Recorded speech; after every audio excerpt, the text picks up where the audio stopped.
سورة الأعلى مكي سورة او پدې کې 19 آیتونه دي. مقصد د سورت د الله بندګي وکړئ، د هغه د تسبیحاتو سره د قرآن د دعوت نه فایده واخلئ، ځان پاک کړئ د ګناهونو نه، د دنیا پرستۍ نه ځان لرې ساتئ، ځکه چې آخرت هغه غوره دی. بسم الله الرحمن الرحیم. سبح اسم ربک الاعلى. پاکی وایه د نوم د رب خپل چې اوچت دی. الذي خلق فسوى. هغه ذات چې مخلوق پیدا کړی دی نو برابر کړی دی. والذي قدر فهدى. او هغه ذات چې اندازه کړی دی مخلوق نو هدایت ورته کړی دی. هر مخلوق د پاره یو اندازه مقرر کړی ده، او بیا چې ولې څه مقرر کړي دي نو د هغې د حاصلولو دپاره ورته لار هم ښوولې ده. والذي اخرج المرعى. او هغه ذات دی چې راویستلی د ګیا د پاره د سریدو. فجعله غثاء احوا. نو ګرځولی دی هغه خشاک تور. سنقرئك فلا تنسى. زر دی چې وبلولو منګه تا ته قرآن نو تا نه به نه هېرېږي.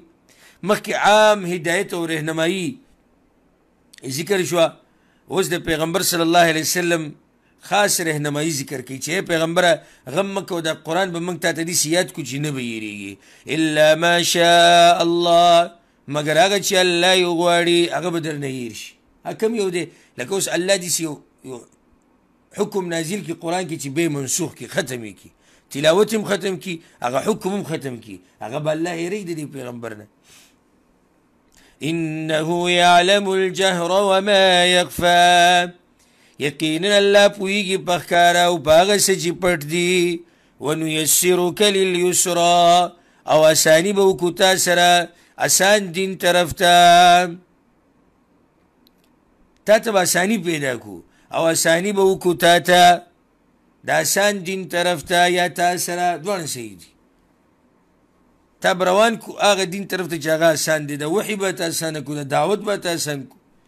فذکر. نو نصیحت بیانوه، ته نصیحت کوه، موږ به دغه کار وکړو او ته نصیحت کوه. ان نفعت الذکرى. که چېرته فایده ورکوله نصیحت بیانولو. مطلب دا دی چې وروسته زمانه کې او بیا دین بیانول فایده نه ورکوي، نو په هغه ټیم کې او بیا ځان له عبادت کول غوره اخره زمانه کې. یا بعض علما دا وایي چې ان په معنی د یقین سره دی، یعنی دین بیان که ځکه بیان ضرور فایده ورکوي. سیذکر من یخشا. زر ده چې نصیحت به واخلي هغه څوک چې یریږي د الله نه. ویتجنبها الاشقا.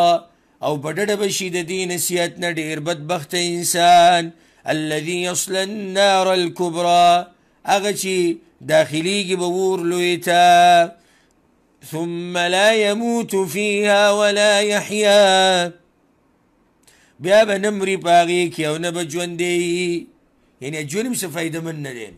قد افلح من تزکا. یقینا کامیاب دی هغه څوک چې ځان یې پاک کو، ځان یې پاک کو د ګناهونو نه، د رذیل اخلاقو نه.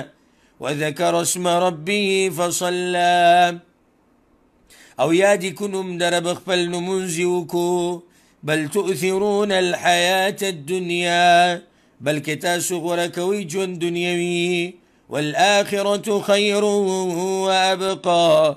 او آخرت ډېر غوره دی او همیشه دی. ان هذا لفي الصحف الأولى. یقینا دا بیان خامخا په کتابونو مخکینو کې و. مخکینو کتابونو کې هم دقه خبره ده.